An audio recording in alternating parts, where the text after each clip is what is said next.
Good afternoon, everyone. It's 2:05. We would kindly request you to find your seats. We would like to start very shortly with agenda item 7, continuing on the 32nd Ldcf Sccf Council. Please start finding your seats. We'll start shortly. Thank you very much. Over to you, Chair. Thank you, Nicolas, and thanks to every council members for coming back to our session. As Nico indicated, we will begin with agenda item number 7, progress report on the least developed countries fund and the special climate change fund. For this, I would like to invite Mr. Gustavo Fonseca to present the document GEF/Ldcf Sccf 32/06 progress report on the Ldcf Sccf. Gustavo, the floor is yours. Thank you, Carlos Manuel, and good afternoon, everybody. I will try to make this presentation as brief as possible, since we have looked into many of the same elements in prior presentations during the Ldcf Sccf Council meeting. This progress report, describes the progress that was made in the operations of Ldcf and Sccf since the inception, and particularly during the reporting period of October 1st, 2021 and March 31st, 2022.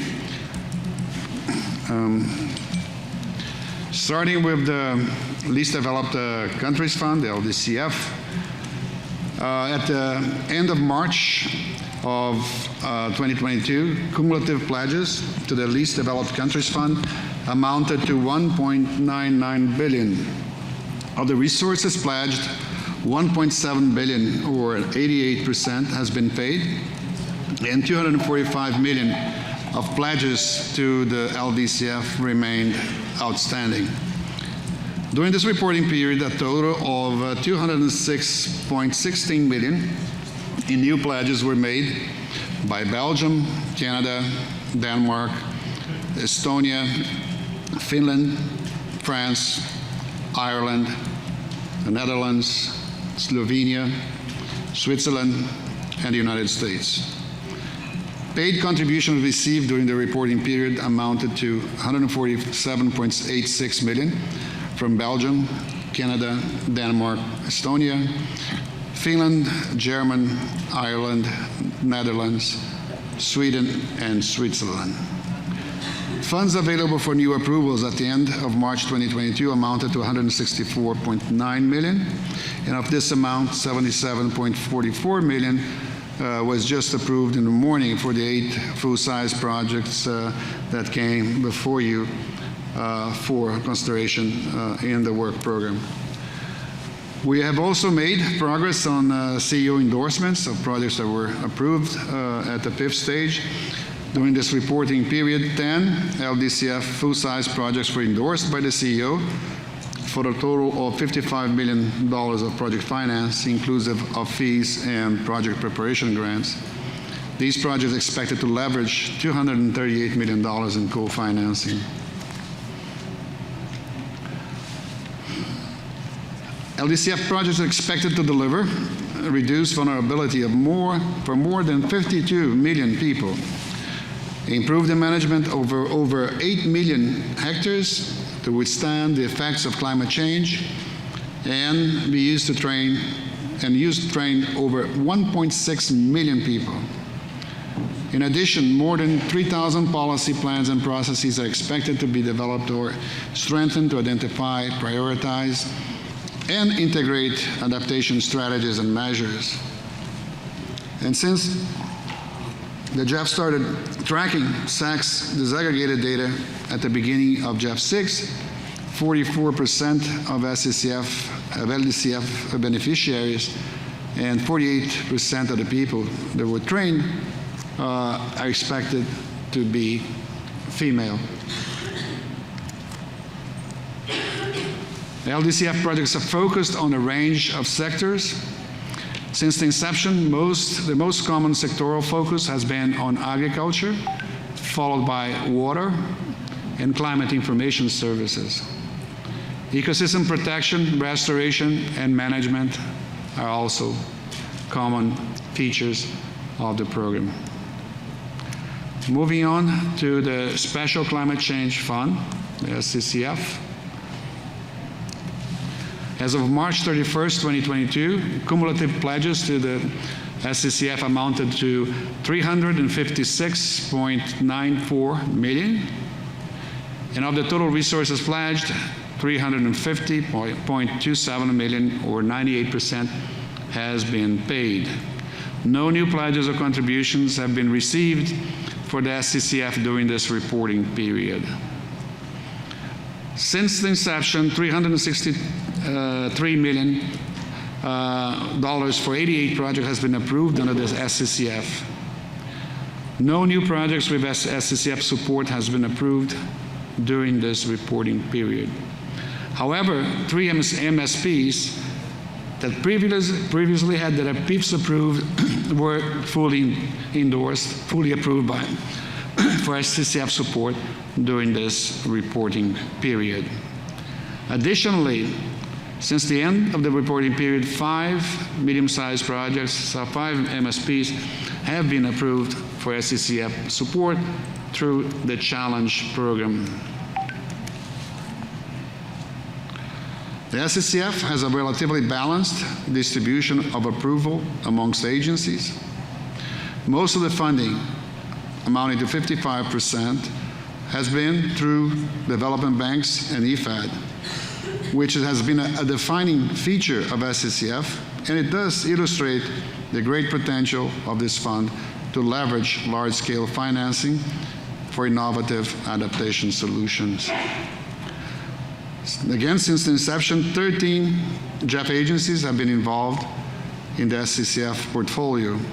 In GEF 7, 7 agencies have had projects approved, but given that there were no new Sccf approvals, agent distribution has not, by consequence, changed since we showed this data to you in the prior reporting period.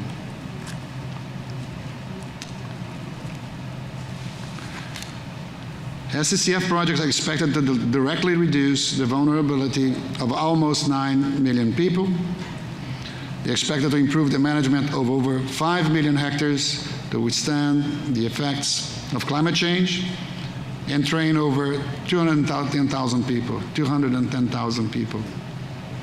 In addition, 462 policy plans and processes are expected to be developed or strengthened to identify, prioritize, and integrate adaptation strategies and measures. Since the GEF started tracking sex disaggregated data, 47% of Sccf beneficiaries and 36% of the people trained are female. As is the case for the Ldcf, Sccf projects are focused on a range of sectors. Water and climate information services are the most common thematic focus of Sccf project, as opposed to agriculture when you notice in the Ldcf portfolio, even though agriculture does come in one of the 3 top priorities. These are followed by ecosystem protection, restoration, and landscape management. With this, I cease my reporting of the progress report on both funds and turn it over to Carlos Manuel for any questions. Thank you so much, Gustavo, for the progress report on both funds. With this, I would like to open the floor for council members.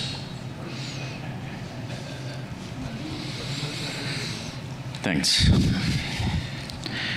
I don't see any council member requesting the floor.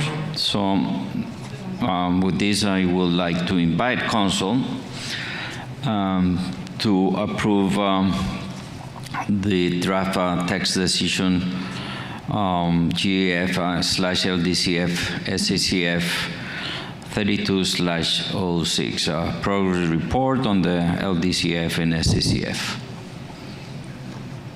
Thanks. Decision taken. Thank you, Gustavo, so much.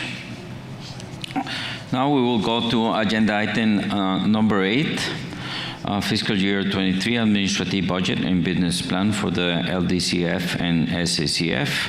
I would like to invite Cheese Aoki to present the document GEF/Ldcf Sccf 32/07. Cheese, over to you.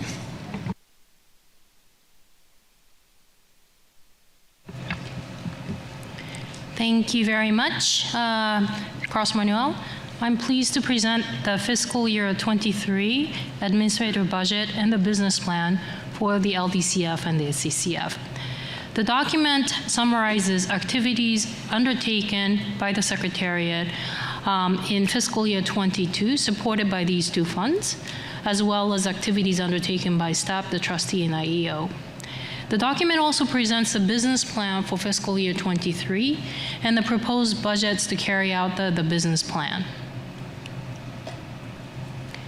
This slide summarizes the activities undertaken by the GEF Secretariat in fiscal year 22, which was the final year of the GEF 7. And the activities undertaken were based on the Council-approved budget and business plan for fiscal year 22.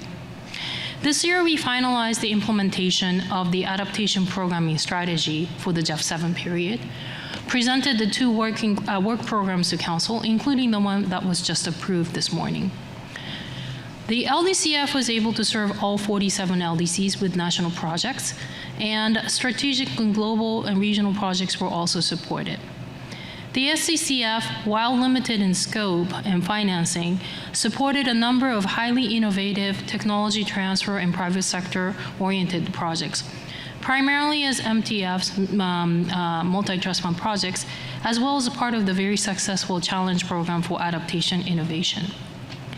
The highlight of the year was also the development and agreement of the GEF 8 programming strategy for climate adaptation and operational improvements for the Ldcf and Sccf.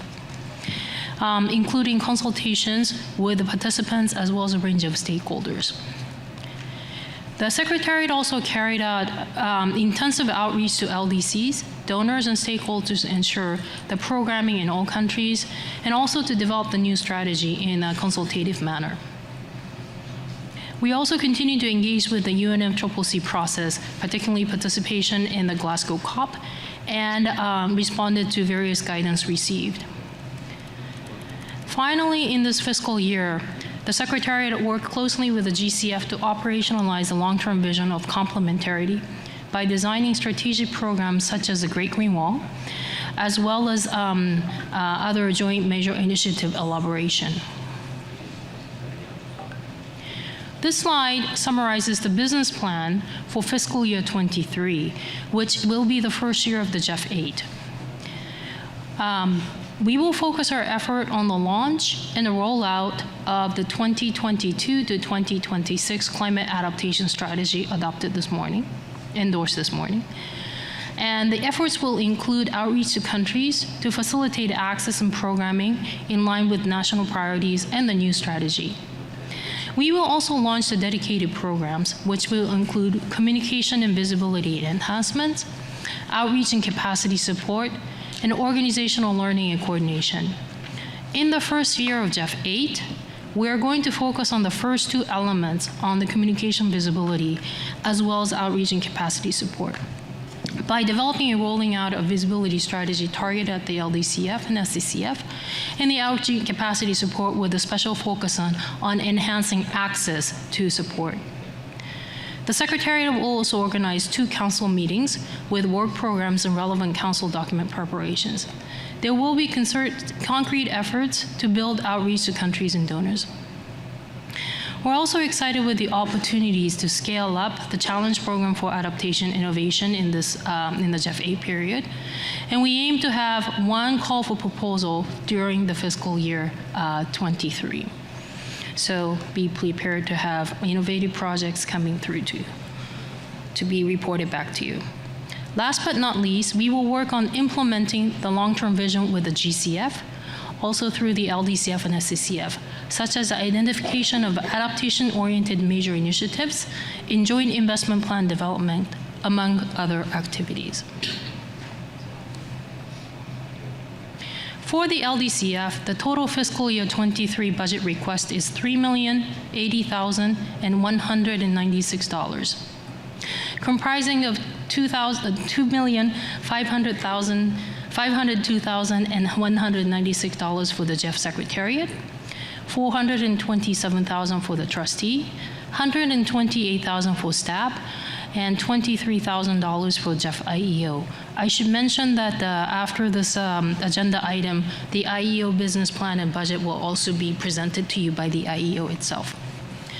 For the Sccf, the total request is $1,202,037, comprising of $941,037 for the GEF Secretariat, $110,000 for the trustee, $129,000 for staff, and $23,000 for the GEF IEO. The fiscal year 23 LDCF budget request is 68% above the fiscal year 22 budget. The fiscal year 23 Sccf budget request is 39% above the fiscal year 22 budget.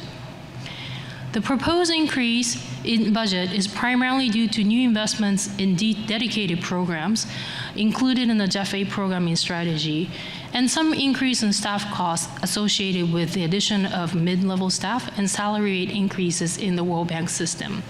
And we are applying the same methodology that we apply for the GEF Trust Fund budget in terms of the staffing costs. In the approved programming strategy, the financial scenarios included specific allocations to the dedicated programs, which are reflected in the figures in front of you. As we have stipulated in the programming strategy document, the Secretariat will continue to develop an annual business plan and administrative budget for approval by the Ldcf and Sccf Council every year and report back on key developments and accomplishments. This fiscal year, as mentioned earlier, we will launch the dedicated programs on communication visibility enhancement and outreach capacity support. The slide shows the share of the annual budget for the GEF Secretariat that is for the dedicated programs, which is about 40% for the Ldcf and 27% for the Sccf. As mentioned in the Council document, for the Sccf, the portion of the dedicated program will only start upon confirmation of contributions from more than one donor totaling $10 million or above. We think it's prudent to have this condition in there, as we would like to ensure broader donor support to the Sccf before embarking on the dedicated programming elements. So with that, we're happy to answer any questions that council members may have. Thank you. Thanks to you, Cheese, and as you said, I would like to know if there's any council members with questions or comments associated to fiscal year 23 administrative budget for both funds. Yes, Gabriela, please. Thank you very much, Carlos, and thanks again, Chase, for the presentation. We take note of the proposed budgets for the Ldcf and the Sccf. They're generally in line with the general agreement with the programming strategy on adaptation for the Ldcf and the Sccf, and are based on scenario A for, well, $1 billion for the Ldcf and $200 million for the Sccf, respectively. However, it is not obvious to us why the administrative budget of the Sccf is half of the Ldcf administrative budget when the total budget amount is a fifth for scenario A or a third for scenario B. So maybe you can clarify why that's the case. We have also noted previously that it's not obvious why the budget does not vary in function of the financial scenarios given the limited number of fixed costs. So maybe you give further explanation on that. And whether you have considered alternative budgets in case financing scenario A is not achieved, especially if it becomes apparent that the pledges for the Ldcf and or the Sccf contributions are below expectations. It goes to a similar direction of what Sylvia asked in the previous session. We all aim for that. I think our plea before was clear, but if it's not, we need to know what happens to the administrative budget and how we will cover the costs. Thank you so much. Oh, thanks to you, Gabriela. Any other council member would like to take the floor? Okay. Over to you, Cheese. Yeah, thank you, Switzerland, for those, and first and foremost, the support for the budget as well as questions. In terms of the allocation of administrative budget between the Ldcf and Sccf, this actually has been fairly consistent through the GEF 7 period, and it's not necessarily 1-to-2. I think it would be more closer to 3-to-1 arrangement between the Ldcf and Sccf. So I think that's a pretty good reflection of the tasks that would need to be undertaken by the Secretariat, as well as also staff and IEO and the trustee to administer and manage the funds, as well as a portfolio of ongoing projects, as well as new approvals to be undertaken through the GEF system. So that's an answer to the question you have on the share between the Ldcf and Sccf.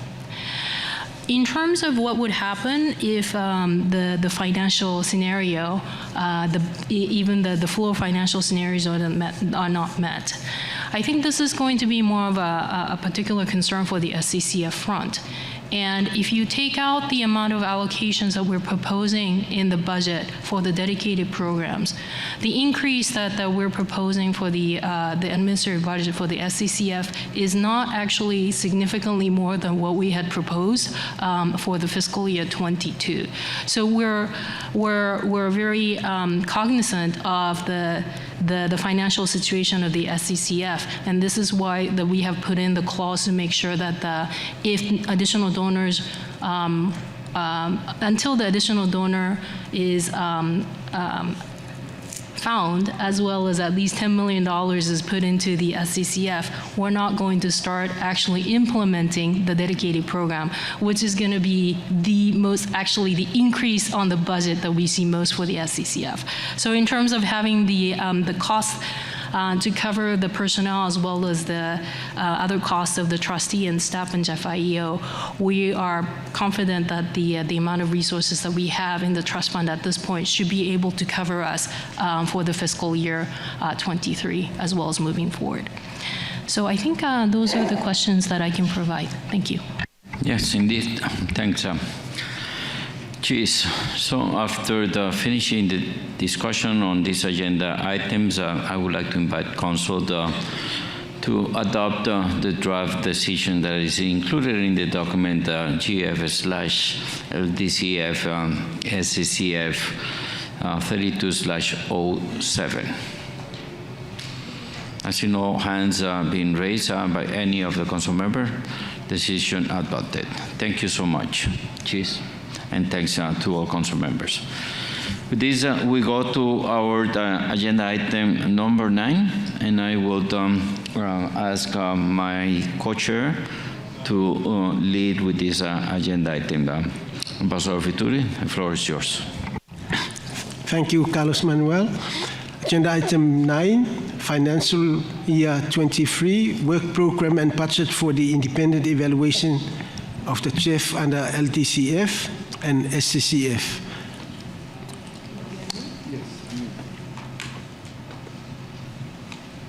To introduce this document, I give the floor to Mr. Wito.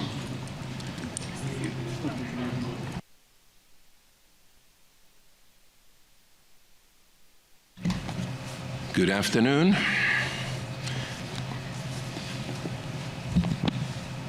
It's my great pleasure to we have a presentation actually somewhere? Okay. Yeah. Okay, so it's my great pleasure to present to you the IEO work program and budget for fiscal 23.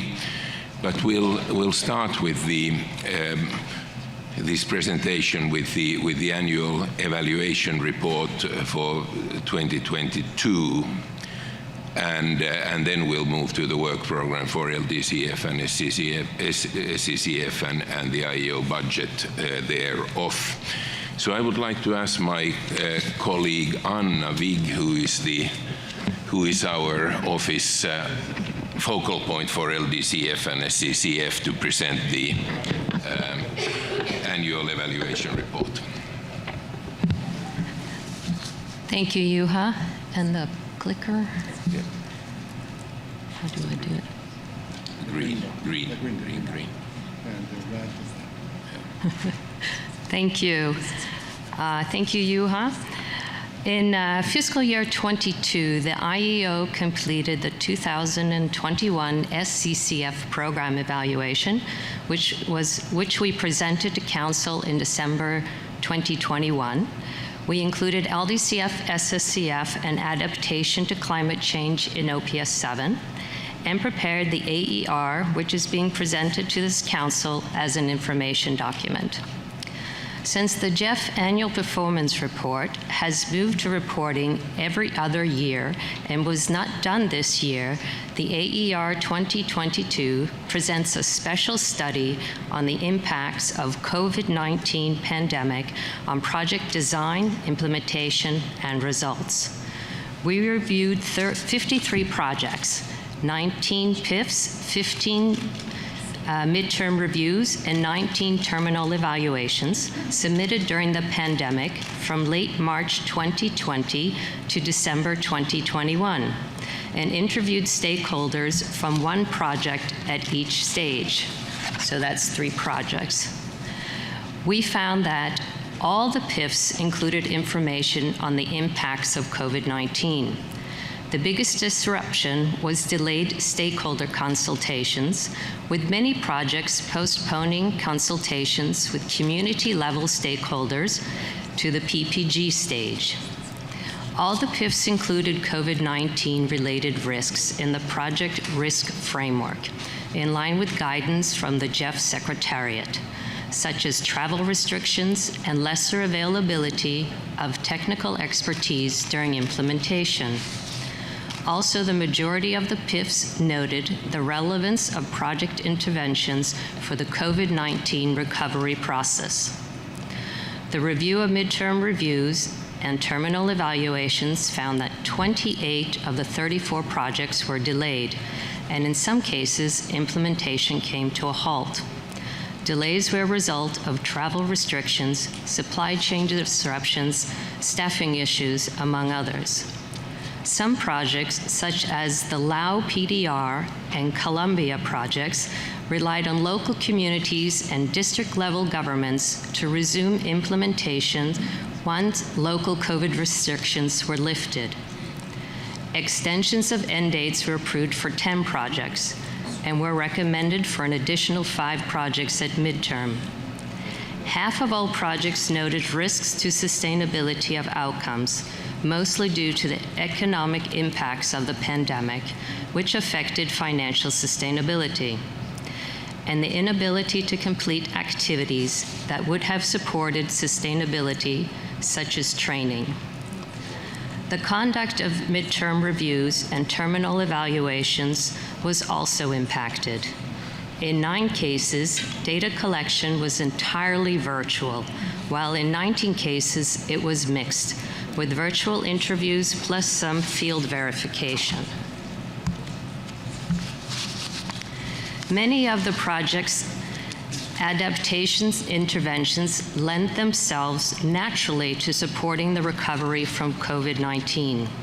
16 of 19 PIFs noted the relevance of the project activities for recovery efforts. 10 projects explicitly said that project contributions were designed towards building back better or greener. Most frequently cited was support to livelihoods to help with COVID-19 recovery. Some projects also noted support to hygiene issues, such as access to clean water, which would help reduce the spread of COVID-19. For example, a project in Timor-Leste will integrate COVID-19 related measures into training on water management, sanitation, and hygiene. Ongoing and completed projects have made contributions towards COVID-19 recovery through disaster preparedness, livelihoods, hygiene, food security, public awareness, and other interventions. For instance, a rural livelihoods project in Benin raised local awareness of the effects and prevention of COVID-19 through community channels. A project in Sierra Leone installed solar pumps at schools for hand washing. Stakeholders interviewed pointed to increased food security as a result of projects in Colombia and Lao PDR, especially relevant given the economic impacts of the pandemic in the project areas. In conclusion, responding to the pandemic has been a challenge for LDCF and SCF projects, needing changes to design, implementation, and project evaluation. Emerging evidence shows that projects are adapting with the help of GEF Secretariat guidance, and projects are contributing to COVID-19 recovery efforts. Thank you. Back to you, Juha. Thank you. Okay, you moved. So then to our work program for this coming year, fiscal 23. As the IEO, we come 1 year behind, so this is actually our last year of the 4-year work program from fiscal 20 to 23 that was approved by the Council in 2019. There are no great surprises here. As always, the IEO will prepare the annual evaluation report that we just heard from the previous year. In the annual evaluation report, we will again assess all the terminal evaluations that have been submitted to the office since this previous report that we heard about now. And we will report on performance, including outcomes, sustainability, and monitoring and evaluation ratings for these projects. As a special feature, though, that we plan to conduct a study on early warning systems activities that have been financed by the Ldcf and Sccf. Early warning systems, as we have heard today also, is a priority in the GEF 8 adaptation strategy and for these funds. And this review of these early warning system projects aims to provide evaluative evidence for the design of future projects. Then we will also issue guidance on how to apply the evaluation policy, the GEF-wide evaluation policy that was revised a couple of years ago to the Ldcf and Sccf projects, and in the context of the Ldcf-Sccf policies and requirements. There are obviously some differences between how the Ldcf, Sccf, and the GEF Trust Fund operate. So, starting with things like that, instead of global environmental benefits, you go after adaptation benefits and some other similar things. But these are actually fairly small or technical things which will not prevent the applicability of the GEF evaluation policy to these funds too. So we want to harmonize this system, and we'll provide some guidance to the partners in how to deal with this. And for our budget, and Chis has already given a preview of this. So we had or have still, because it is not ended yet, so our multi-annual budget is $340,000 for the 4-year work program. And like I said, that this is going to be the last one. For fiscal 22, the Council approved a budget of $84,000. And we estimate that about 95% of it will be used by the end of the fiscal year, which is, of course, in a week's time. Based on the multi-annual nature of the budget, any undisbursed funds from the fiscal 22 budget will be rolled over into the fiscal 23. And like Chis mentioned already, we estimate that $46,000 will cover the activities planned for fiscal 23, and this is 50-50 between Ldcf and Sccf, so $23,000 for each. And this amount is within the approved budget for the whole 4-year period. So we are not asking for anything extra here. However, let me take this opportunity to highlight one fact which is a little bit challenging, is that we have had a little bit hard time reflecting the true costs of Ldcf, Sccf evaluation function to the IEO. As the portfolio of projects has been growing, the IEO has been absorbing growing staff costs, as well as associated costs related to office space, general support, IT, and such. Anna's time and another colleague who also works on Ldcf, Sccf are included in this. So now we are tracking this better, and we'll get back to you in relation to the next 4-year work program and budget next year then with more details. So of course, we are in favor of mainstreaming the Ldcf, Sccf work in our work in IEO in general, and the adaptation benefits in the context of the GEF more broadly. After all, it's all part of the GEF work. However, I think it's better to be fully transparent in this matter, as it has implications on the IEO work program and the staff work program and staff capacity to do other things also, especially as these programs may be growing. So next year we will provide some further details on that, and obviously I'm not necessarily suggesting a huge increase into this budget, but just to draw your attention to the fact that that this has implications on IEO's work program and staffing. So thank you. That concludes our presentation. I thank Anna Vic and Chua Wito for their presentation, and I open the floor for any comments and questions from members.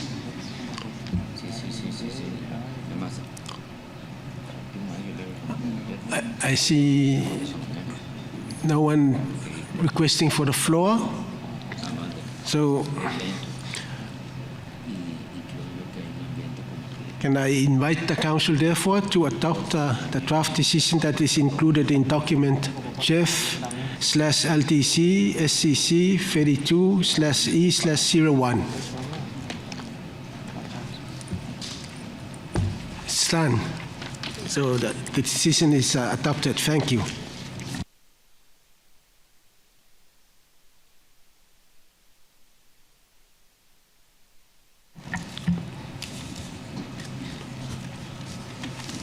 You can get up, is this not? Yeah. I'll hand the floor over to Carlos for the next agenda item. Thank you so much, Co-Chair. So we got agenda item number 10, which is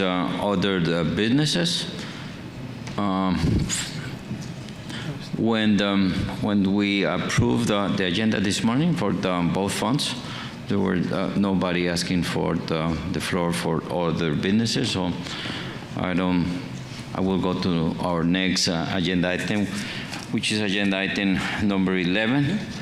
That is the joint summary of the co-chairs for the 32nd Ldcf Sccf. The summary of the chairs, as you can understand, is being worked at this moment, and will be forward to all the council members, so we can discuss it in a couple of minutes or in the next half an hour, 1 hour. So I would indicate, or they will indicate us when we will share that, so we can be able to be informed that the summary of the Ldcf Sccf has been shared with everybody. This takes me to the conclusion under this caveat that we still need to approve the summary of the chairs with regards to Ldcf and Sccf. This will take me to the end of the 32nd council meeting of the Ldcf Sccf, and we'll go back to the 62nd council meeting of the GEF, where we, according to our agenda, need to go to the summary of the co-chairs for the GEF Council. Now, before I can get into the session on the joint summary of the co-chairs, we would like to open the floor to discuss a draft decision circulated by email and to be included under the agenda item 18, other businesses. I would like to invite Richard from Australia to introduce the draft decision. Please, Richard, can you be so kind? Thank you, Carlos Manuel. The draft decision, as Carlos Manuel just indicated, was circulated overnight for consideration by council members and alternates.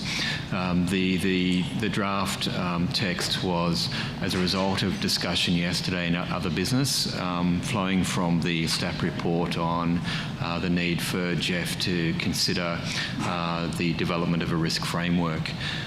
What the proposed decision text does is seek to have a process for the GEF Secretariat in consultation with STAP and other interested parties, including the Council, to develop a framework for consideration of risk and risk management for consideration at the next Council meeting, the 64th session. So the decision at this point won't be to agree to anything in particular other than a program of work for development of that risk framework. What I'd also like to do is propose a small modification to the text to simplify it slightly. So instead of preparing a baseline for the risk management framework, I propose some alternate text for the development of a risk management framework. So that text would read: the GEF Council requests the GEF Secretariat, in consultation with the STAP and interested council members and alternates, to prepare a GEF 8 programming risk framework for consideration by Council at its 64th session. I believe that text has gone to the Secretariat, so I don't know if it can be put up on the screen so people can see it more generally, if there's an easy way to do that. Otherwise, I'm happy to repeat what I just read out.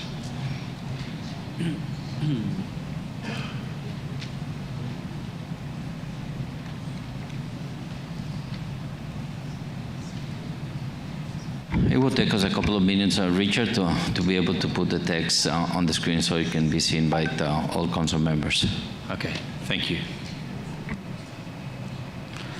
Well, we put the text on the screen. Allow me, Richard, to do some consultations in terms of how do we manage this and the rest of the agenda, please.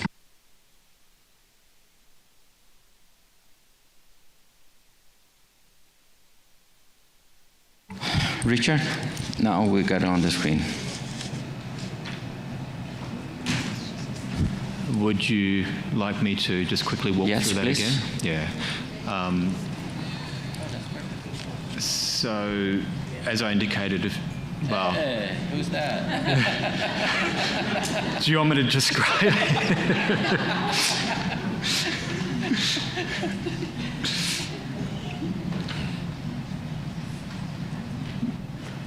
We're working on it. Give us a second. Who's going to be the next picture? Maybe that's Julio's brother or something.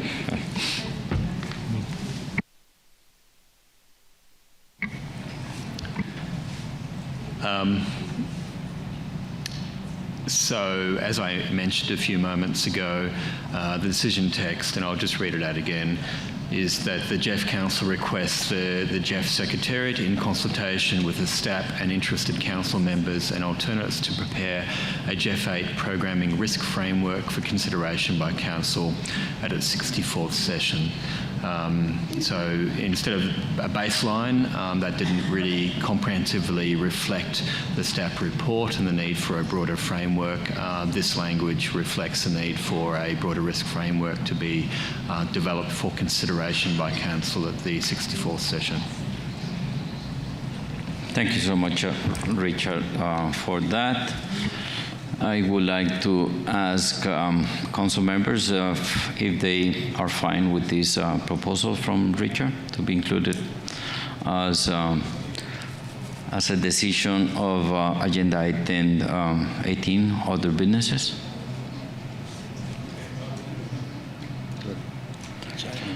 Yes, China, please. Thank you, Chair. First of all, I think the risk management framework could be a useful tool as practiced in many agencies. And thanks the staff for its recommendation. But please forgive me because this is my first time to be in the GEF Council meeting, and I have no memory of previous discussion. So I'm not sure if this topic has been discussed before. But for me, please correct me if I'm wrong. For me, this decision means two items. First of all, the council will decide to set up or establish such a risk management framework. And then the second item will be to request the Secretariat to prepare such a paper for the consideration by the council members. So if I understand correctly, then I think before we come into the decision, maybe we do have some questions about this from the operational perspective. Like I have some questions. What are the steps and approach to be taken in developing such a framework, and how will it be integrated into the operational policy of GEF? And what will be the implications in terms of decision-making, programming, budgeting allocation, portfolio management, etc.? Excuse me. I also wonder if this work will have any impact on the implementation of the consensus of the reached in the GEF 8 negotiation. We also know that in the STEP paper, it mentioned that for only 8 out of 18 GEF agencies have a formal risk appetite statement. So will it be necessary for GEF to adopt such a framework? What lessons could be learned from those agencies with and without such a framework? I think such information could inform our decision. So in this regard, we think it might be more appropriate to ask the Secretariat to provide more information and background information and analysis, from the perspective of the operations in GEF and portfolios of GEF. So before we can make a decision.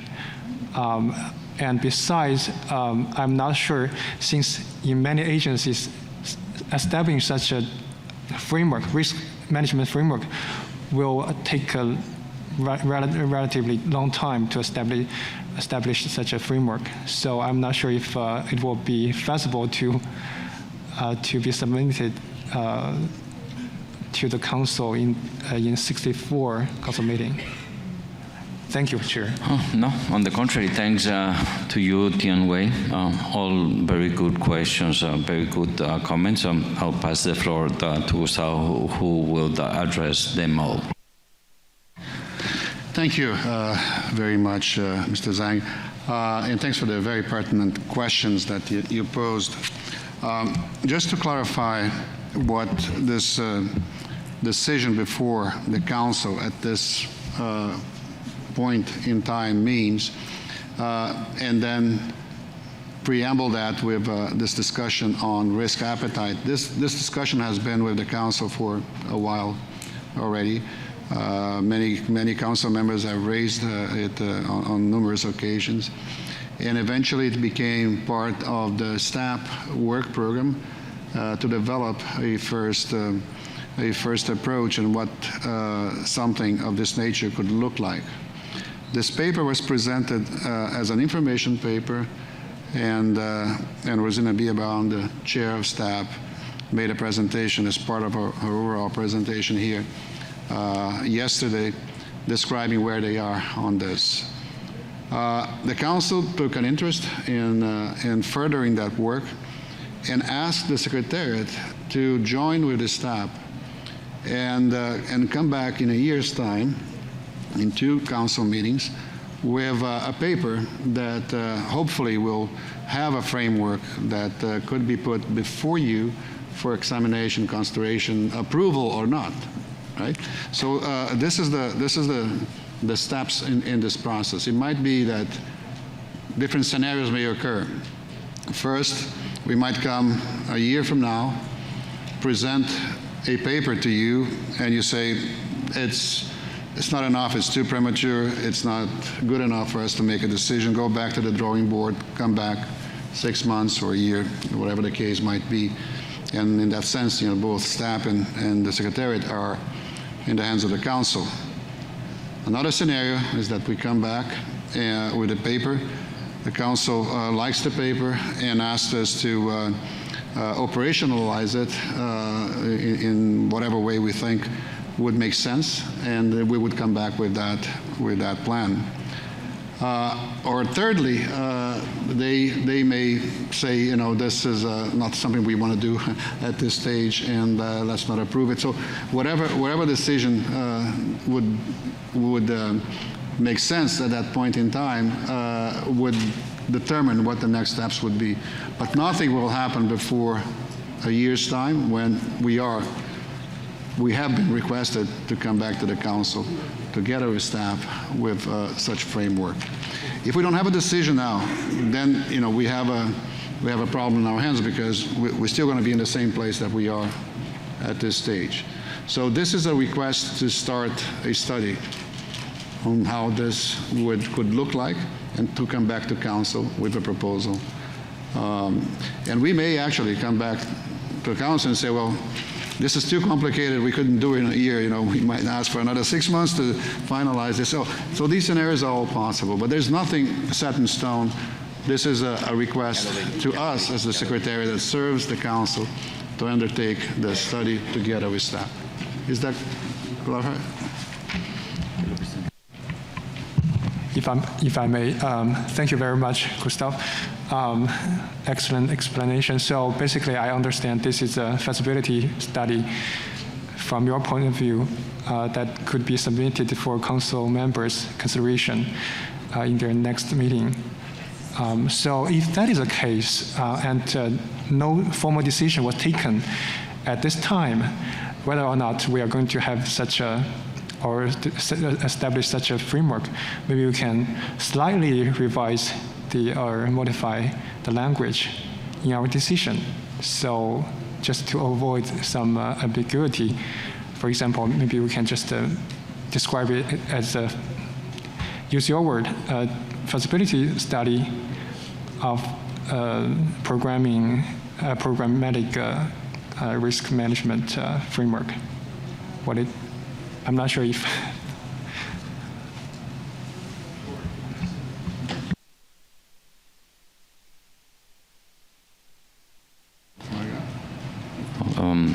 I got Tom from Canada asking for the floor. Thanks. Thank you, Co-Chair. A Chinese colleague raised important questions. I've been on this council for 2 years. I'm also on the board of the GCF. We have talked about these issues for a while. We have asked for proper reflection on risk to make sure that we are able to consider the integrated program, the innovation window, the private sector properly. And the way that I look at the formal request from the council, which has been repeated probably by quite a few of us, many meetings, is for staff to go and study the issue with a view to have something of a risk management, you can call it framework, approach, or whatever it is, to ensure that we know what the risks are, define it properly. And this is not what I call just an ill-informed request. We have had OPS 7, so the Independent Evaluation Office, studying the issue, putting forward papers. We've had STAP doing the same. And just 3 weeks ago, in Antigua, the Green Climate Fund actually considered, alongside the private sector strategy, which the GEF already has, a risk appetite statement. And I would say that it is time for the GEF Secretariat to help the council pull all of these things together in order to make sure that we have all of the critical information for us to fully implement the GEF 8 program extremely well, knowing full well what the risks are and what kind of risk mitigation measures or whatever it is. So this is just an authorization of that work towards a future discussion by the council with a view to protecting the precious taxpayers' money of all of us here. Thank you. Thank you, Tom. And also let me add to what Gustavo just mentioned, and thanks for the clarification, additional clarification, Tom. So IEO in OPS 7 in the report highlighted this very specific issue. Gustavo? No, that's exactly right. This point was included in the IEO recommendation to the GEF that such an assessment be done. And I think Juha, he was just here, but he disappeared. But so that's not again anything that is brand new, but it's the one step in this process that has been going on for quite some time. Yes, please, China. Thank you, Chair. Apologies for my ignorance of the previous knowledge and discussion. I can understand that we have the report from STEP and the report from IEO with such a recommendation, but by no means it could fully replace our discussion, by the council members. But of course, I respect that, in the past 2 years, we've done a lot of work on that. If that is the case, I don't think we are strongly against this idea. I just would like to have further clarification on this, on the issues related to this framework. So can we just say that we request the Secretariat to prepare a paper on this framework? This is what we are asking, exactly. Mm-hmm. Okay. Mm-hmm. And then I would ask the Secretariat to, to include those perspectives that I mentioned, the issues, the implications, and the procedure steps, that all related issues, and also in your analysis in this paper. And without any doubt, and additionally to what you're saying, additional to the council decision that will be fully reflected in the terms that Richard has proposed. And I think it's the spirit of the rest of the council. And thanks for your comprehension and flexibility on the highlights of this council session. All of these elements will be fully reflected. And I will be working directly with your representative throughout the process from here to next year, as there will be a clear mandate for us at the Secretariat to work on this, so I can be able to provide all the needed information and clarification throughout the whole process. It will be my great pleasure to do that. Thank you. And last point is that could you just clarify or confirm that there will be no implications to the consensus already reached under the GEF negotiation?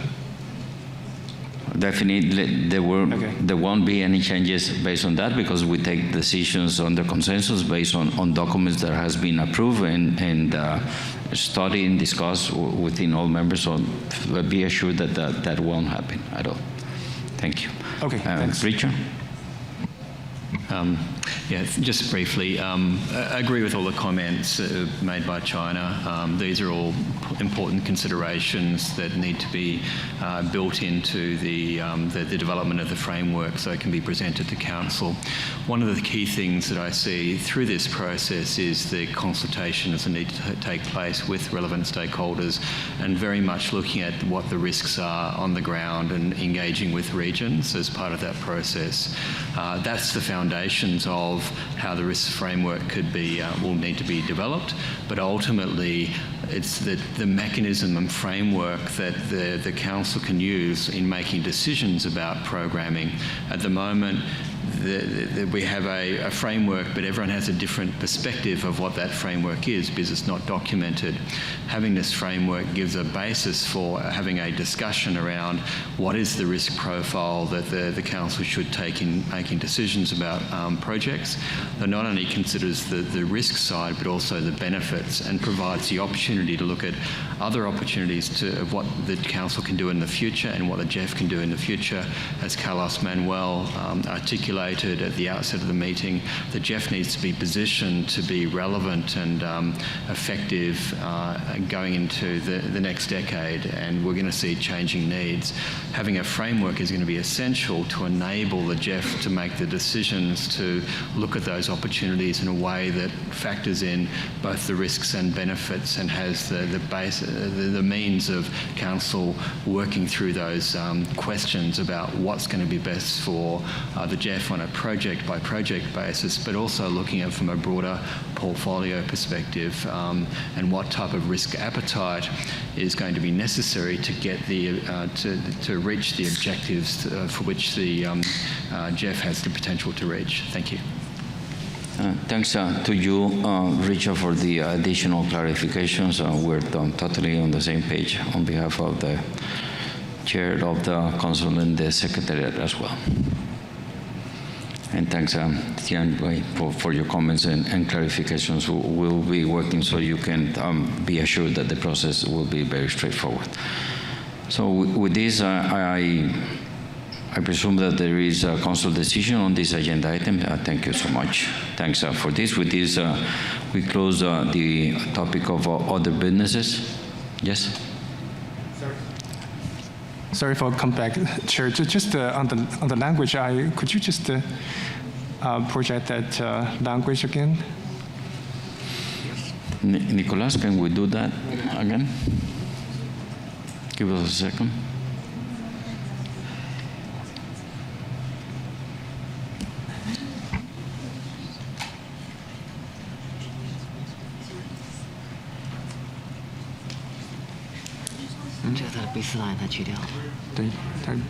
risk management， 但是我想让它加那个 paper。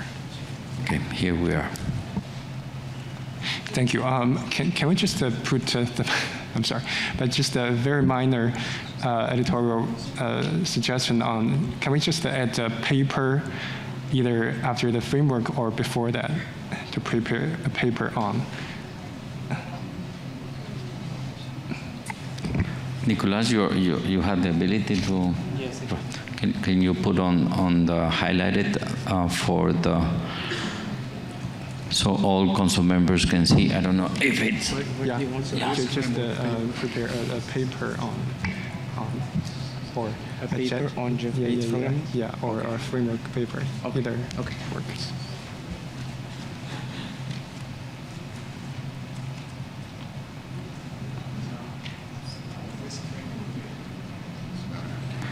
Okay, a risk framework paper, Nicolas. Is that okay? I prefer the previous one, a paper on. Okay. This, yeah. Okay, so let's leave it just as a paper. Okay, let me see if council members are okay with this last adjustment. Okay, thanks, China. I don't see any hands being raised. I see people nodding. Oops. Yeah, so council approves this proposal. Thank you, Richard, for that, and thanks to all council members for this. As we normally do, we will keep you all very well informed about this process. Thanks. Now, let me get... yeah, sorry. Adelante, Francia. Clémence.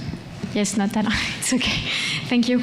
Nous ne sommes pas sûrs que la question ait été très claire hier, et avant que nous conclusions cette réunion, nous souhaiterions que le secrétariat donne des informations au Conseil concernant les prochaines étapes et le processus pour le FEM s'il était décidé que le FEM joue un rôle dans le contexte du mécanisme financier pour le traité BBNJ en négociation.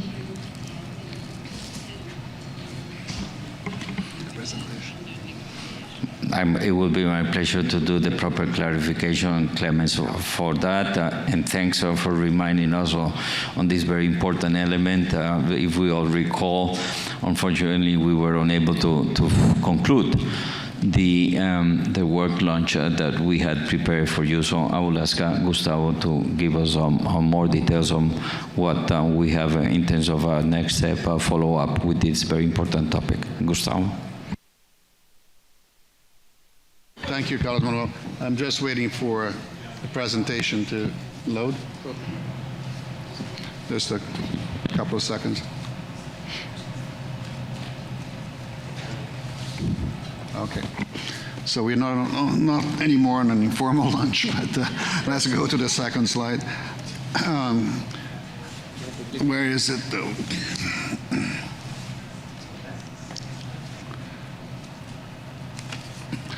Okay, so just as a background to why we are here having this discussion, for those that might not be as well briefed as others.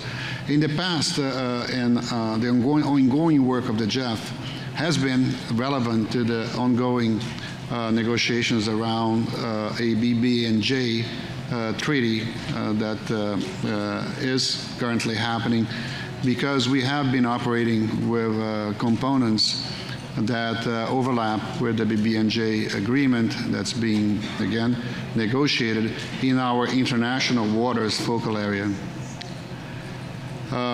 Even though it is not necessarily linked to any specific global convention at this time, even though BB&J is supposed to operate under the UN Convention on the Law of the Sea, the GEF has indeed a mandate to provide grants and concessional financing to achieve global environmental benefits in the area of international waters.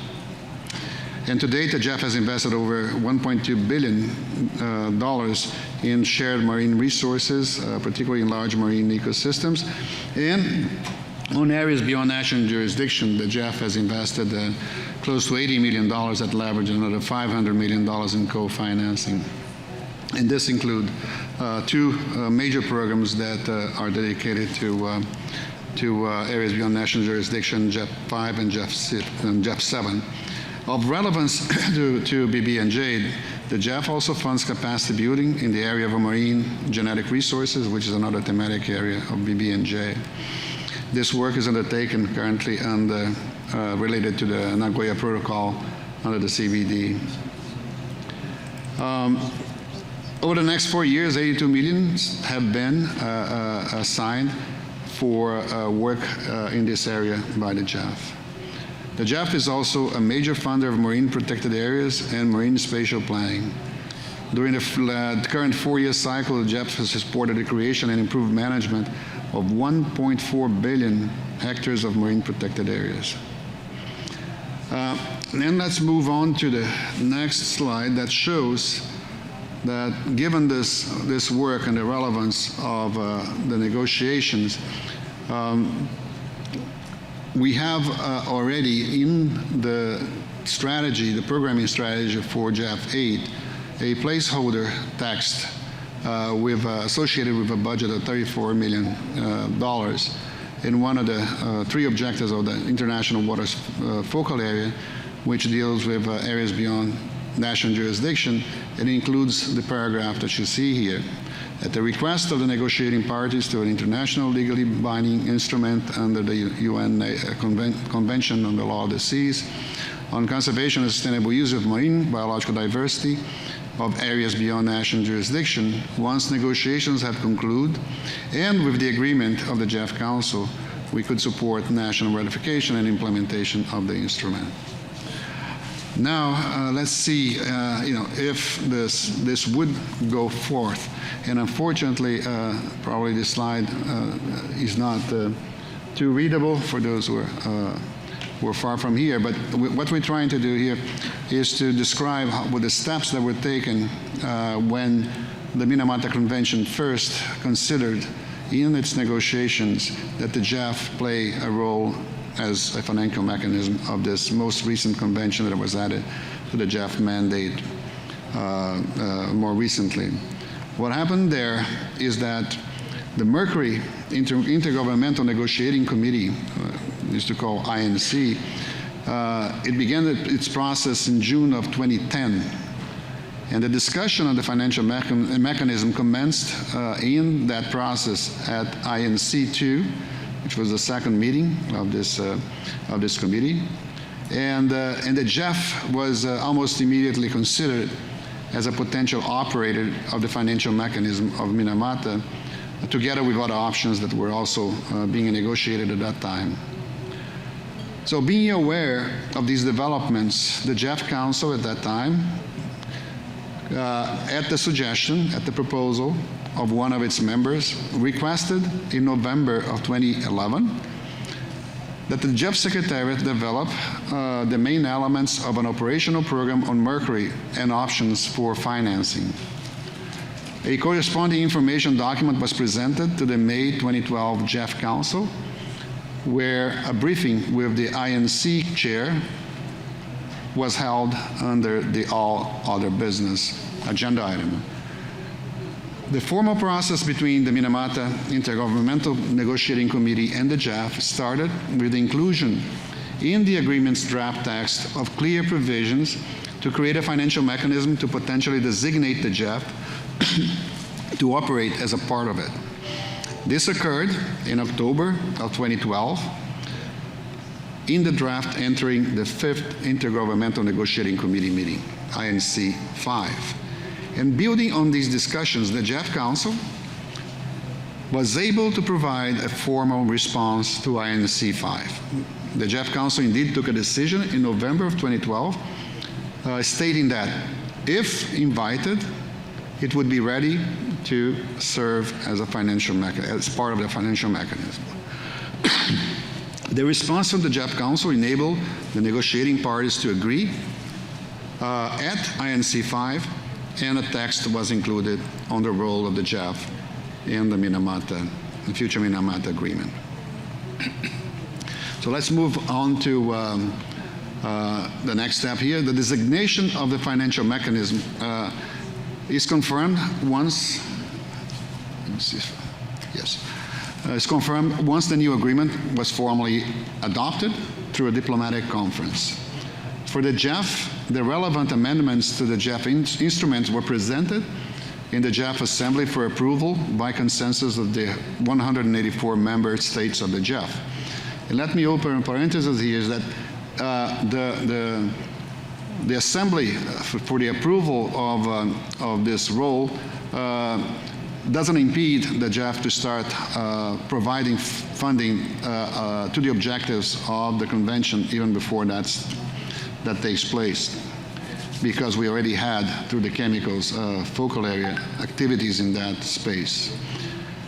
With that, the GEF Council can agree on interim arrangements within a replenishment cycle.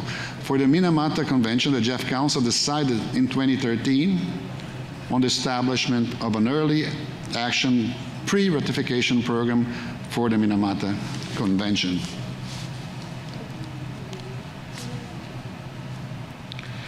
Okay, so what would happen in the case of the BNJ process, given what's going on at this stage in the process? What we see, let me see if I can get this.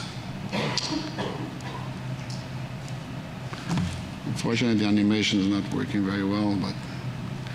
So, for the BNJ, and until what we call the Intergovernmental Committee, of which Ms. Rina Lee, who was with us until we had the power outage yesterday, she's the president of that process.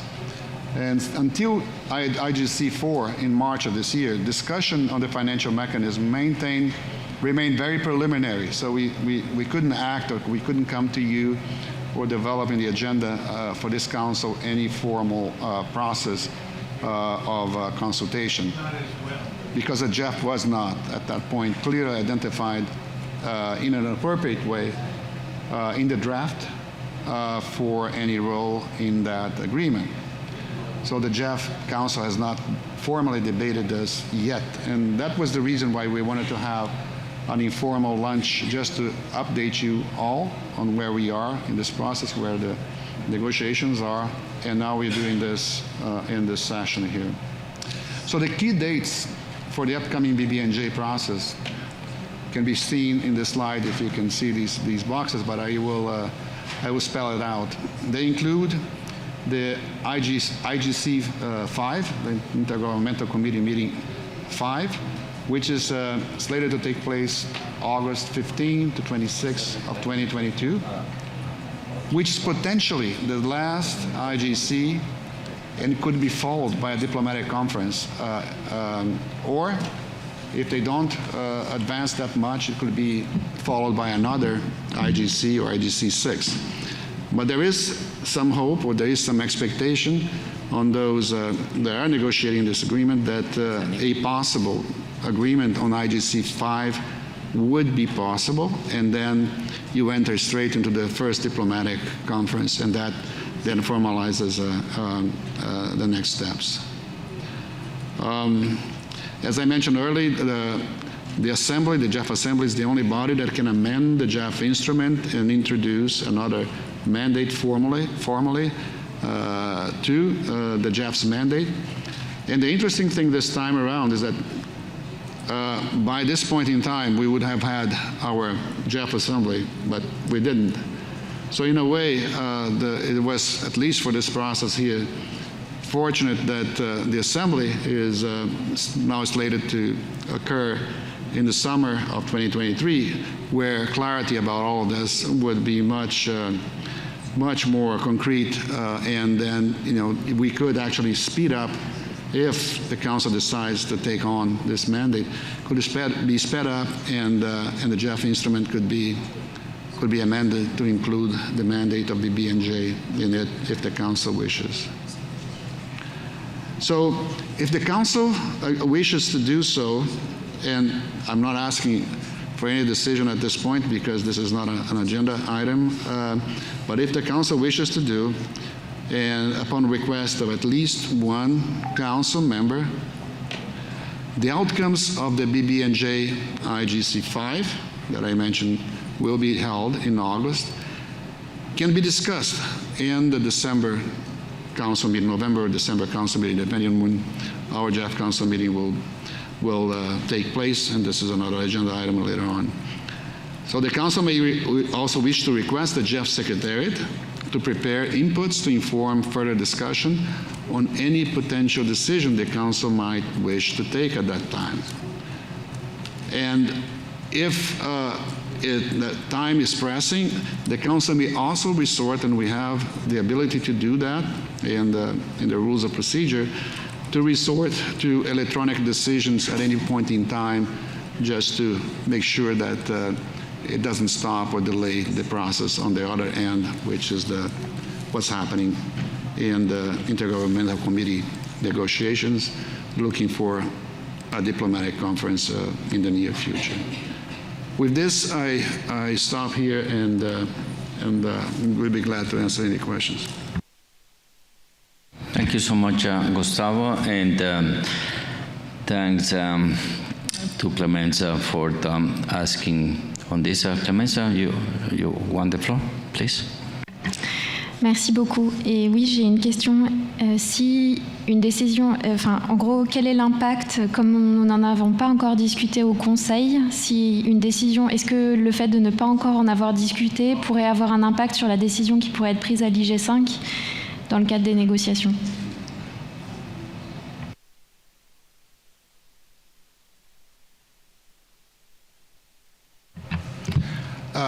No, it has no consequence yet. Number one, because there isn't a final decision just yet.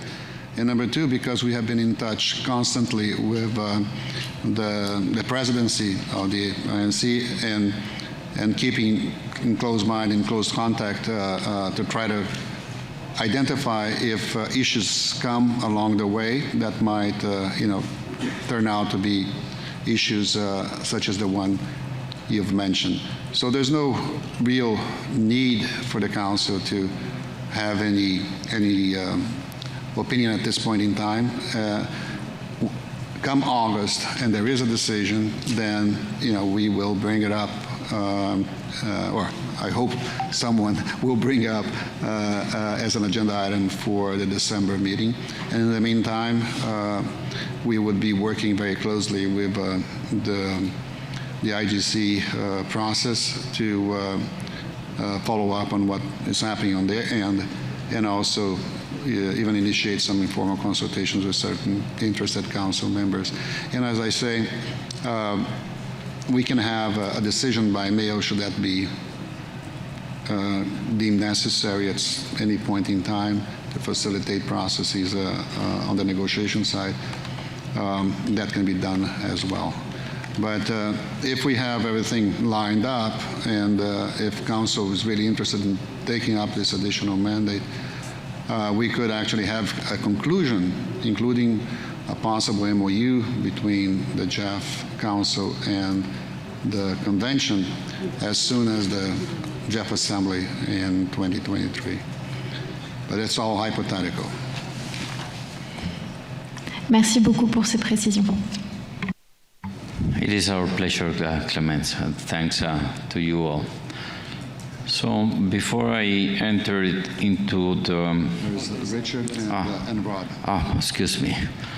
Richard, are you asking for the floor? Okay. Rob, please.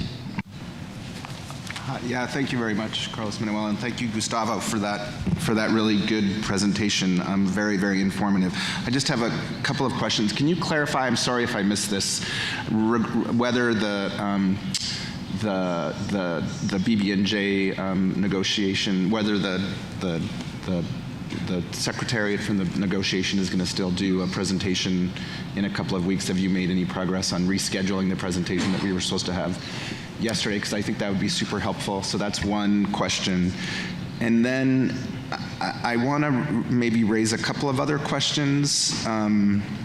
We're a little concerned that, I guess I'm curious to understand what the impact of the IGC5, if they come to a conclusion and they finish the negotiation, what the relationship, and there's some text in there, we're a little concerned that there could be some text in that obviously we're going to be part of that too, but we're just concerned, since it's a voting process there, that there could be text that prejudices decisions of the council. And if you address that in your presentation, I'm sorry I missed that too, but I'd be interested in hearing about that. And then Yeah, I think I'll stop there. So those are the two questions, just about the outcomes of how IGC5 could prejudice or not what the GEF Council and even the GEF Assembly does, and then about the setting up again the presentation from the BB&J that we missed yesterday. Thank you. Thank you, Rob. Yes, we intend on having promoting another session with interested council members by virtual means, and actually I'm going to discuss this topic with Ms. Rina Lee next week in Lisbon, where we're going to be together, and try to see when we can do that effectively. It would have to be, for it to be productive, between now and before IGC 5. And so we'll come back to you on that one, but that's the intention. On prejudging let's say the position of the GEF, I don't think that that's possible, because the only thing that they can do is to invite the GEF to consider, right? Because they can't make decisions on behalf of the GEF, because they don't have the prerogative, the mandate over the mandate of the GEF. So as I mentioned earlier, they might invite the GEF Council to consider whatever role might be in the text emerging from IGC 5. It might be the operator of the financial mechanism, it might be one of the operators of the financial mechanism, it might be becoming part of the, so all these types of language that we've seen in different conventions may emerge. And on that basis, then, as I explained the process, we can't initiate this process as the Secretariat.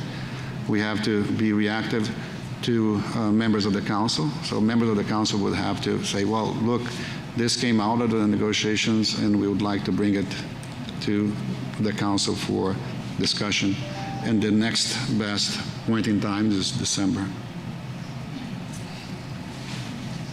Thanks, Gustavo, and thanks to Rob. I don't see any other council member asking for the floor on this subject.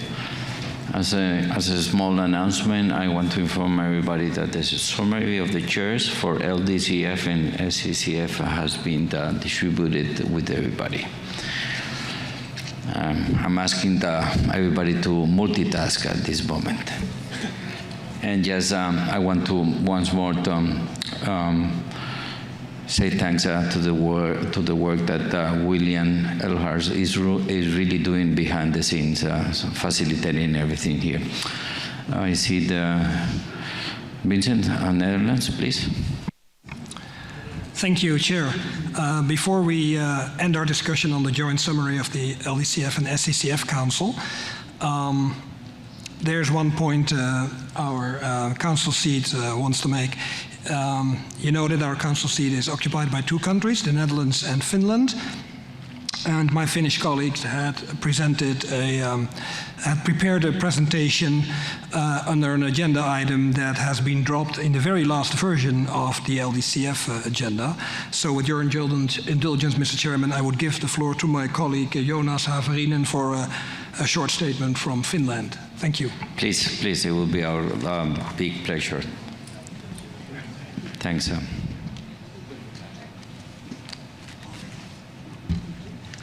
Well, thank you for this opportunity, and apologies for coming back to Ldcf, Sccf council-related issues. I was waiting for a certain agenda item, and as we move forward, I missed my shot. But nonetheless, I'd like to make a small announcement. With Finland and the Netherlands being active members of the Champions Group on Adaptation Finance, our constituency highly values Ldcf's focus on adaptation work. The Champions Group strives to increase the quantity, quality, and access to adaptation finance. In April this year, Finland hosted a fruitful ministerial meeting, the Lahti Adaptation Finance Ministerial, with key finance providers and the LDC SIDS recipients discussing the barriers, success stories, and ways forward in increasing adaptation finance. The work is moving forward, as was also seen in Stockholm Plus 50. And the Ldcf has an important role in addressing climate change adaptation in the least developed countries that are among the most vulnerable. With the new strategy on adaptation to climate change for the Ldcf and Sccf, the sights are now set for the good work of the Ldcf to continue. As stated during the previous discussions, we support the new strategy. In recent years, Finland and the Netherlands have steadily contributed to the Ldcf, and I am happy to announce that Finland in 2022 will pledge another 2 million euros to the Ldcf. And if I may, and if possible, I'd like to ask for this late statement to be reflected in the summary of the co-chairs to the Ldcf Sccf Council. Thank you so much.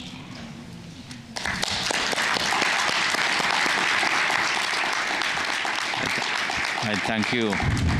I thank to you and to your government for this pledge. We will always be extremely flexible, not only in the agenda, but also in including these elements in the summary of the chair. So while we go through the GEF Trust Fund summary of the chair 62 session, we'll be doing the proper adjustment. So this will be fully reflected in the summary of the chairs of the Ldcf, Sccf. So on behalf of the Council, on behalf of the recipient countries, on behalf of this global effort on climate resilience and climate adaptation, thank you so much for your pledge today.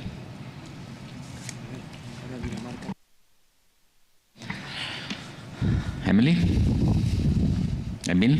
Thank you. Denmark? I also just wanted to follow in the good steps of my Finnish colleague and also to inform you that Denmark is very much in support of enhancing funding predictability to the Ldcf, and we're also committed to do our part towards achieving the targets set forth in the Glasgow Climate Pact for adaptation finance. And with that, I'm pleased to announce that Denmark will make a contribution of 150 million Danish kroners in 2022, as well as another 150 million kroners in 2023. It's still subject to parliamentary approval, and I'm sure that we would also like to reiterate this at COP27 if there would be an opportunity to do so. Thank you.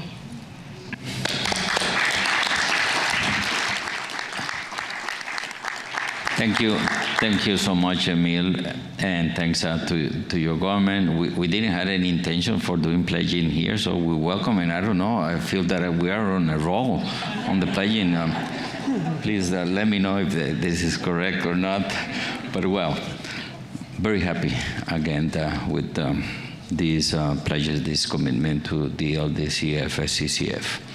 These are great initiatives, and as you saw throughout the presentation this morning, these are initiatives that are really hitting the ground, and hitting the ground in the right places with the right people and stakeholders. So thank you so much to Denmark and Finland for this important support.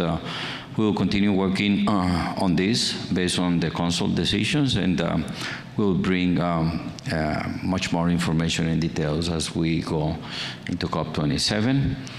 We had a very interesting discussions with Johan from Egypt with regards to COP27. We're extremely excited and delighted that Egypt is assuming this big role in organizing a very important COP in Sharm el-Sheikh. This will be the first COP that I will be participating in UNFCCC where there is no negotiations.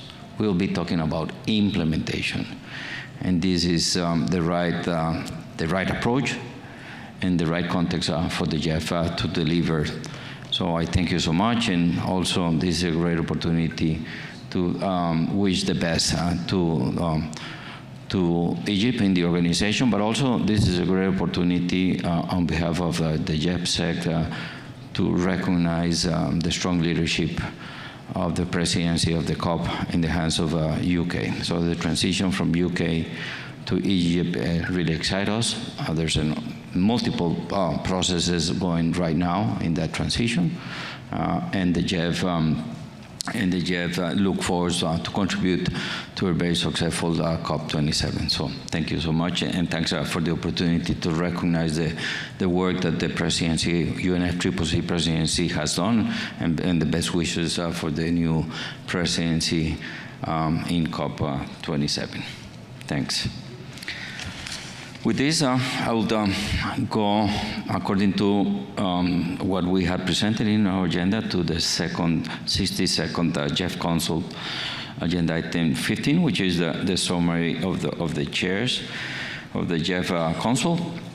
As we all know, the summary has been sent to all council members and alternates, and as we normally know, I will be asking council members if they got any observation or recommendations to the summary of the chair, so we can perfectly put on the screen the document so we can go through the different paragraphs. So I will like to open the floor and be able to see if there are any specific observation, recommendation, questions with regards to the document that was presented to you all, which is the summary of the co-chairs of the GEF Council.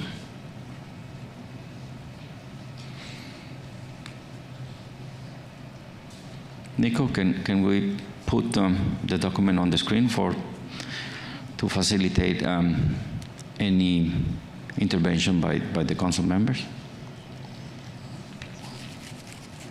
Okay.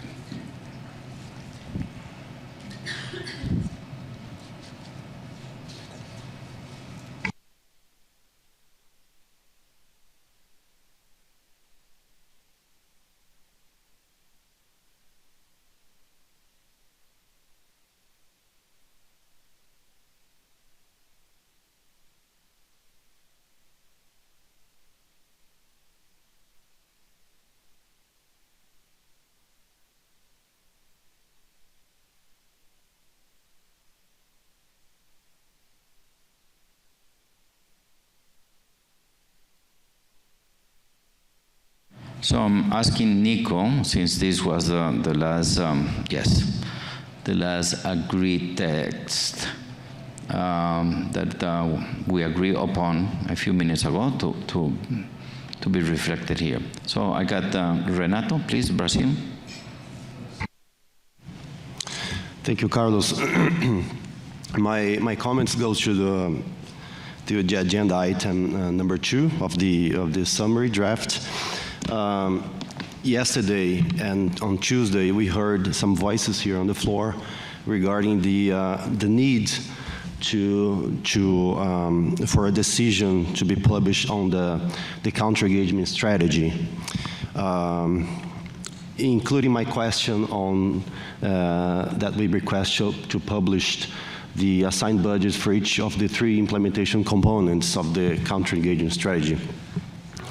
And we don't see these concerns reflected here in the document. So we would like to ask clarification on how it's going to be, on how we can proceed on that. If in this case we can have a footnote reflected here on the summary regarding that. Because as you said yesterday, you said that on the next session there will be a decision, recommendation on the counter-engagement strategy. But so far we don't have any guarantee that is going to happen. So that's my concern, and I would like to have a clarification on this point. Thank you. Thanks, Renato. It is my pleasure. Your observations will be fully reflected in what we call the highlights of the council, which is a document that does exactly that, highlight the different interventions. This CES document was a document that was posed for information, not for decision. That is why it is not reflected, because there was no decision or agenda item specifically related to the CES. So your observations and recommendations and our reaction to them will be fully reflected in the document, which is called the highlights of the Council. So in a nutshell, we cannot reflect your observation because this was not a document for the decision, it was a document for the discussion. And in that context, it will be your comments and observation will be fully reflected in what we normally do as highlights of the Council meeting. Thank you.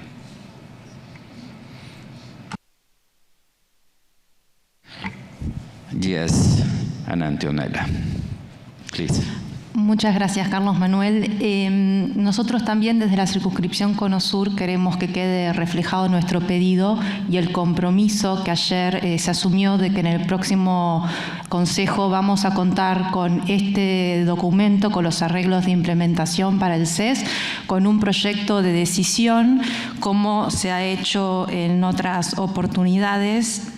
Y puntualmente me gustaría citar el documento que se presentó en el caso del GEF 7 con un proyecto de decisión, GEF/C54/04/Rev 01. Nos gustaría contar con un documento similar, obviamente con las diferencias, ¿no? Porque esto va ligado con lo decidido en las negociaciones del GEF 8. Muchas gracias. Con muchísimo gusto, María Antonella. Y perdón, adelante. Y me gusta volver a intercambiar en español. A mí también, definitivamente. Con muchísimo gusto. Tu observación va muy en la línea a la observación de Renato. En los highlights del Council se va a transcribir fehacientemente tus comentarios y tus observaciones, y te reitero que la Secretaría tiene muy claro que ese es el objetivo que buscamos. El objetivo que buscamos es presentar un documento para decisión de este Consejo, no solamente con el CES, pero también con el programa de pequeñas donaciones, dos grandes temas importantes.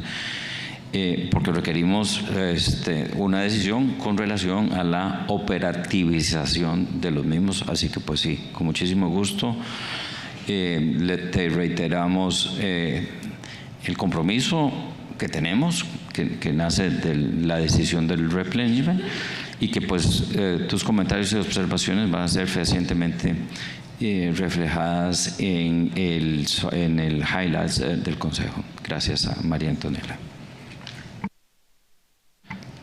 Sí, adelante, México. Gracias, Carlos Manuel. Simplemente para unirnos a la petición de Argentina y de Brasil de tener este ítem. Muchas gracias. No, con muchísimo gusto y un gusto de verte. Sabemos que estuviste delicada de salud, enferma estos días, y pues nos agrada mucho verte y que estés mucho mejor. Así lo haremos. Gracias.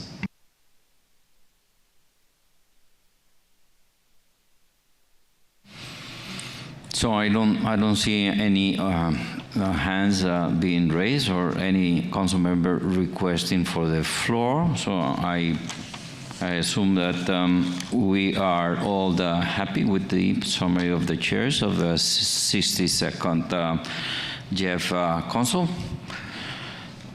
With this, I would like to invite Council to approve the summary of the co-chairs of the GEF Council meeting. Approve. Thank you so much. Thank you so much.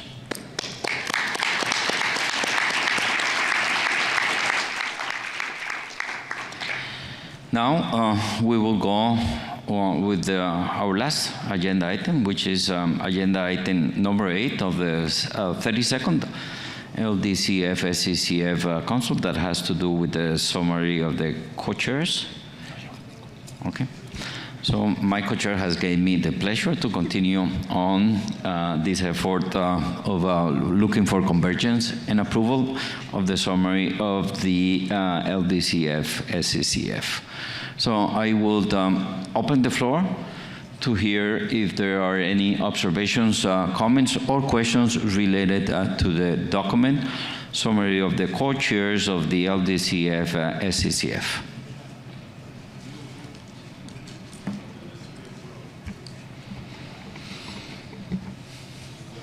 I don't see anybody asking for the floor. So I would like to invite Council to adopt the summary of the co-chairs of the Ldcf, Sccf.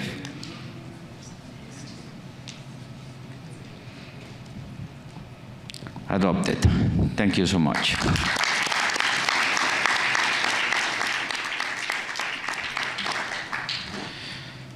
With this, we get to the end of our GEF Trust Fund Council meeting, GEF Ldcf Council meeting.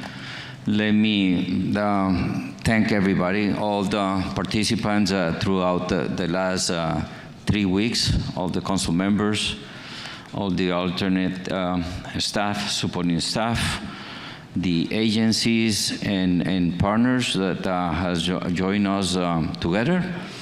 Also, my big thanks to my dear co-chairs that has helped us throughout the week, Ambassador Fituri for your co-chairing. I thank you so much for your support, your wisdom, and vision in managing the council throughout these 3 days. I would like to do a public recognition for all the GEF staff from the Secretary that for the last 2 months has been working around the clock to make this our first in-person council meeting be such a successful one. I want to, please join me in giving a gratitude to all of my colleagues.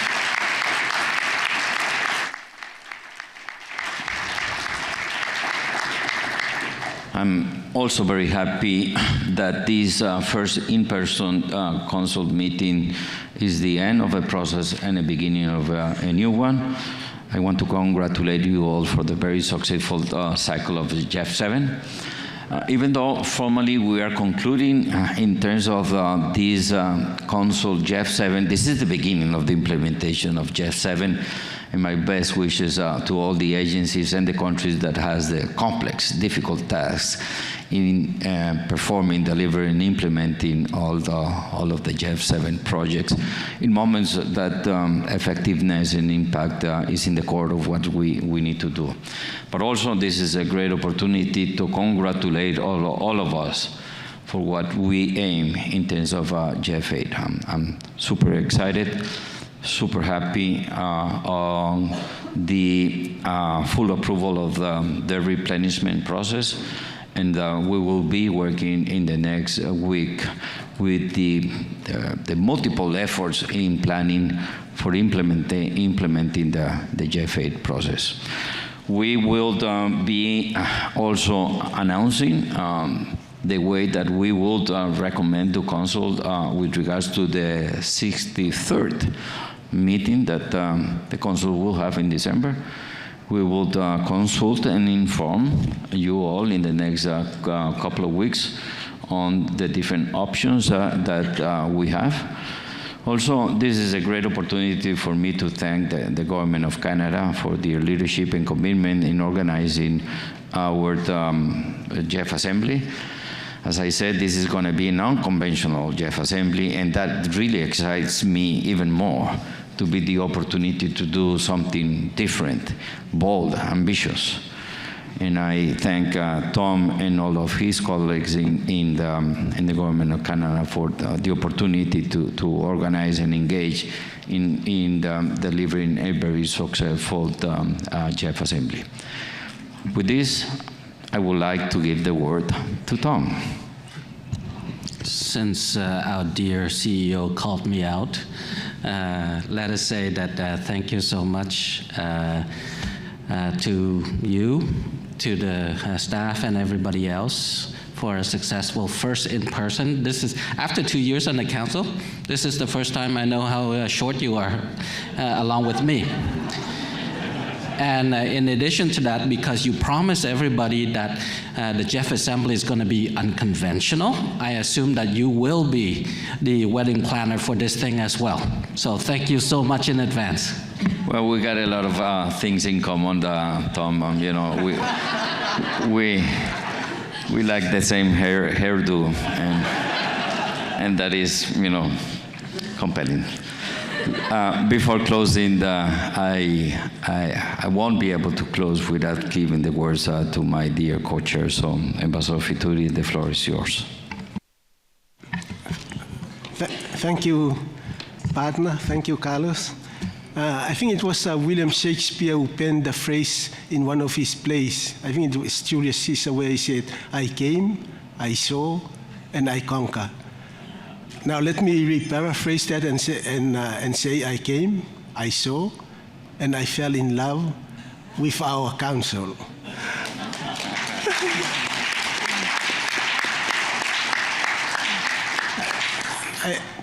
If there is anything that stands out, it's the spirit of give and take, so that at the end of the day, we have a win-win situation, and no one is living empty-handed. Both our development partners and our recipient countries, I think everyone has something to take back to their individual constituencies. That is the hallmark of our 62nd Council meeting. And the atmosphere with which we had conducted our discussion, and we are not talking about $1,000, we are talking millions and millions of dollars. And given the unprecedented times we are in, it really means something. So I just want to place on record my own deepest appreciation, and it's been a real privilege and honor to work alongside my boss here, and to have the opportunity to meet some of you face to face for the first time. That is my main takeaway from here. And so again, thank you very much for the opportunity to be part of this conversation, to be part of this team, and to be part of our joint effort to address some of the very challenges that we have been selected to try and find solutions to. God bless. Fa'afetai. Thank you so much. And with these words, I officially close the council session meeting. Safe travels to all of you. Thank you so much.